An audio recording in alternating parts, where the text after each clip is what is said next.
음, 혹시 주변을 한번 이렇게 둘러보셨을 때요. 만약에 지금 30대시라면 유독 그 40대 분들보다는 오히려 50대나 60대 이런 분들하고 더 가깝거나 자주 만나게 되는 그런 경험 없으신가요? 이게 왜 한 세대를 딱 건너뛰어서 훨씬 연배가 높은 분들하고 이런 깊은 관계가 생길까? 이게 생각보다 주변에서 좀 보이는 현상일 수도 있거든요. 오늘 저희가 같이 좀 깊게 파본 자료가 바로 이런 현상에 대해서 상당히 독특한 설명을 하는 유튜브 강의, 정법 강의 일부예요. 이 자료가 우리가 보통 생각하는 뭐 인간관계의 그런 논리? 이런 걸 좀 넘어서서 눈에 보이지 않는 어떤 힘, 그러니까 영적인 영향력 같은 게 작용할 수 있다 이런 흥미로운 관점을 제시하더라고요. 그냥 뭐 개인 취향이나 사회적인 교류 패턴? 뭐 이런 거 이상일 수 있다는 거죠. 네, 맞습니다. 그래서 이번 탐구의 목표는 이 특정 자료, 정법 강의가 제시하는 그 세대 간의 좀 독특한 연결고리 있잖아요. 그 뒤에 숨겨진 논리가 뭔지, 그리고 여기서 신이라고 부르는 어떤 영적 존재의 영향력, 또 집착이라는 개념이 되게 중요하게 나오는데 이게 어떻게 서로 작용하는지 이걸 좀 자세히 들여다보는 겁니다. 물론 오늘 저희가 나누는 얘기는 전적으로 이 자료가 제시하는 하나의 해석, 하나의 시각이라는 점은 분명히 하고 싶어요. 다른 관점도 당연히 있을 수 있고요. 자, 그럼 그 내용을 한번 자세히 들여다볼까요? 좋습니다. 그럼 제일 근본적인 질문부터 시작해보죠. 왜 30대가 40대를 건너뛰고 50대, 60대랑 더 강하게 끌리는가? 이 자료는 여기에 대해서 진짜 좀 파격적인 설명을 내놓는 것 같아요. 그죠? 그냥 뭐 사회 현상이나 개인적인 선호가 아니다 이런 얘기잖아요. 그렇습니다. 이 자료의 설명은 일반적인 심리학이나 뭐 사회학적 접근이랑은 많이 달라요. 핵심 주장은 뭐냐면 그 젊은 세대, 예를 들면 30대, 그 사람 안에 머무는 신, 그러니까 영적인 존재의 영향 때문일 수 있다는 거죠. 여기서 말하는 신이라는 게 우리가 흔히 생각하는 뭐 절대자, 종교적인 신이랑은 좀 다른 개념 같고요. 주로 이제 조상 영가 같은 그런 존재를 말하는 걸로 보여요. 아, 영적인 존재의 영향이다. 그럼 그 신이라는 존재가 구체적으로 어떻게 특정 연령대하고의 연결을 만든다는 건가요? 그 방식, 메커니즘이 좀 궁금한데요? 네, 이 자료에서 설명하는 방식이 되게 흥미로워요. 그 영적 존재, 즉 신의 나이는요. 그 존재가 육신을 가지고 살다가 사망했을 때 그 나이에 그대로 멈춘다는 거예요. 자료에서는 죽으면 나이가 정지된다, 뭐 이런 표현을 쓰던데요. 예를 들어서 50대에 돌아가신 할머니 영혼, 그러니까 이 자료 표현대로면 할머니 신이 어떤 이유로든 현재 30대인 사람한테 와 있다면 그 30대 사람은 자기도 모르게 지금 살아있는 50대 사람들한테 되게 끌린다는 거죠. 친밀감 같은 거요. 근데 그 영적 존재의 나이대에 약간 동조하게 된다, 뭐 이런 설명이에요. 와, 영혼의 나이가 사망 시점에 딱 멈추고 그게 현재 살아있는 사람의 관계 패턴에 그것도 다른 세대와의 연결에 영향을 준다. 이거 진짜 독특한 발상이네요. 그냥 나이 든 사람이 좋아서 이게 아닐 수도 있다. 이런 거네요. 그렇죠. 이 자료의 관점에선 그래요. 여기서 한 발 더 나아가서요. 이 자료는 특히 한국 사회를 언급하면서 조상 대대로 이런 영적인 연결이나 영향력이 계속 누적되어 왔기 때문에 한국을 약간 뭐랄까 신의 천국이다 이렇게까지 표현을 해요. 그러니까 영적인 존재들이 활동하기 좋은 환경이다. 뭐 이런 의미로 해석될 수 있겠죠. 신의 천국이요? 그건 어떤 의미로 받아들여야 할까요? 이게 좋은 건가요? 아니면 좀 다른 뜻이 있는 건가요? 이 자료의 맥락을 보면 영적인 영향력이 그만큼 흔하고 또 강하게 나타날 수 있다는 의미로 보여요. 그래서 때로는 사람들 행동이나 감정이 갑자기 막 예측 불가능하게 변하는 거 있잖아요. 자료 표현을 빌리면 변덕이 죽그릇듯 하다는 그런 상황도 이런 영적 영향 때문일 수 있다고 설명을 하고요. 또 중요한 게 한 사람한테 딱 하나의 영적 존재만 영향을 주는 게 아니라 여러 다른 배경, 나이, 성격을 가진 영적 존재들이 동시에 영향을 줄 수도 있다는 거예요. 아침에는 A라는 신 영향을 받다가 저녁에는 B라는 신 영향을 받아서 완전 다른 태도로 보일 수도 있다는 거죠. 어휴, 한 사람 안에 여러 영향력이 동시에 있을 수 있다니 상당히 복잡한데요? 그런 그 영적 존재들의 종류에 따라서 나타나는 영향도 좀 다르겠네요. 그렇죠. 자료에서 구체적인 예를 좀 들었었나요? 네, 몇 가지 구체적인 예를 들어요. 예를 들어서 어린 나이에 세상을 떠난 아이 영혼, 그러니까 소위 동자신이 와 있는 경우 그 사람은 특별히 애들을 좋아하거나 아니면 아이들 장난감, 인형 같은 거에 되게 강한 애착을 보일 수 있대요. 자꾸 그쪽으로 마음이 가는 거죠. 아, 그래서 특정 대상에 대한 선호나 관심이 막 생길 수도 있다.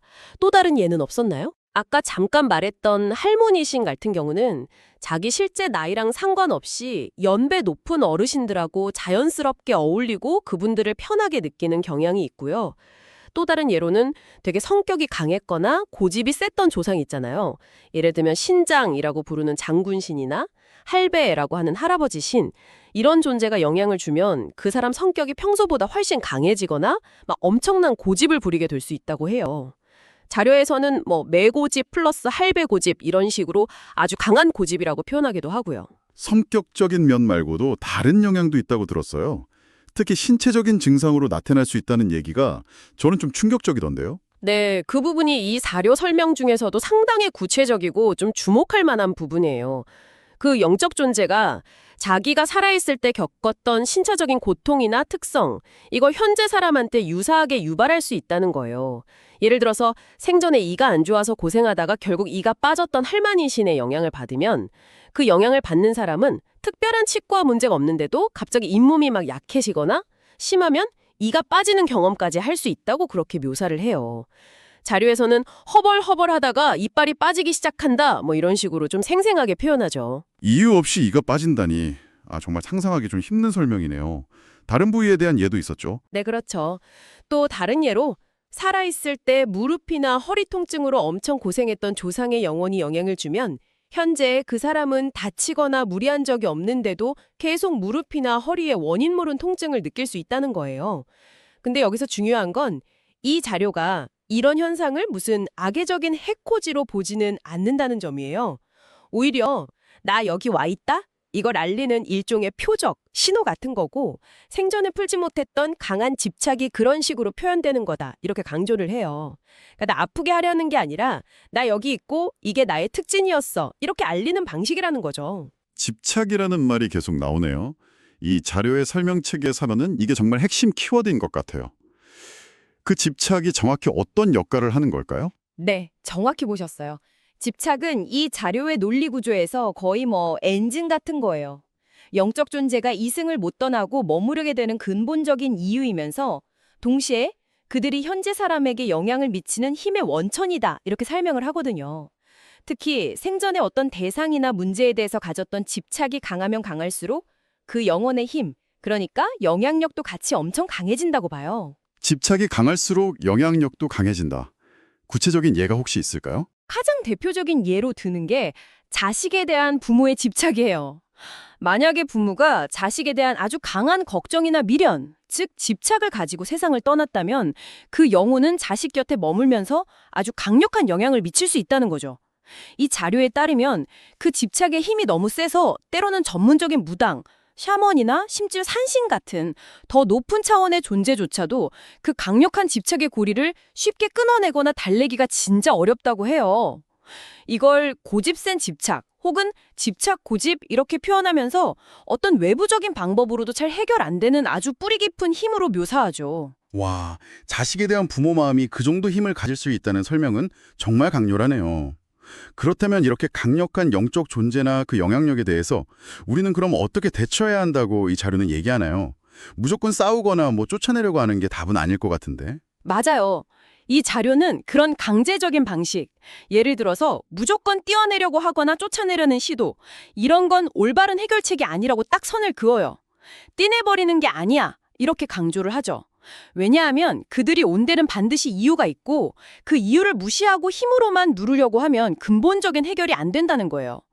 중요한 건 그 이유를 파악하고 거기에 맞게 좀 현명하게 대처하는 거다, 이렇게 말합니다. 네, 여기서 자료가 제시하는 핵심적인 접근법이 바로 이해와 소통을 통한 합의예요. 그리고 아주 흥미로운 지점은 본래 인간에게는 이런 영적 존재들을 다스리고 인도할 수 있는 능력이 원래 있다는 거예요. 자료에서는 다스릴 수 있는 거를 못 다스리고 있는 거라 이런 표현을 쓰는데 이게 무슨 뜻이냐면 우리가 그 존재나 원리를 몰라서 휘둘리는 거지 알기만 하면 충분히 조화롭게 이끌 수 있다는 의미죠. 영혼들은 기본적으로 인간의 말을 잘 듣고 그 인도를 따르는 존재로 묘사돼요. 인간한테 영적 존재를 다스릴 능력이 있다고요. 그럼 구체적으로 어떻게 소통하고 합의를 보라는 건가요? 좀 더 자세히 설명해 주실 수 있나요? 뭐 강압적이거나 위협적인 방식 말고요. 그 존재를 인정해주면서 부드럽게 타이르는 방식을 제안해요. 예를 들면 아이고 할머니 오셨어요. 근데 이제 그렇게 자꾸 허리 아프게 하시면 저도 힘들어요. 이제 좀 그러지 마세요. 이런 식으로요.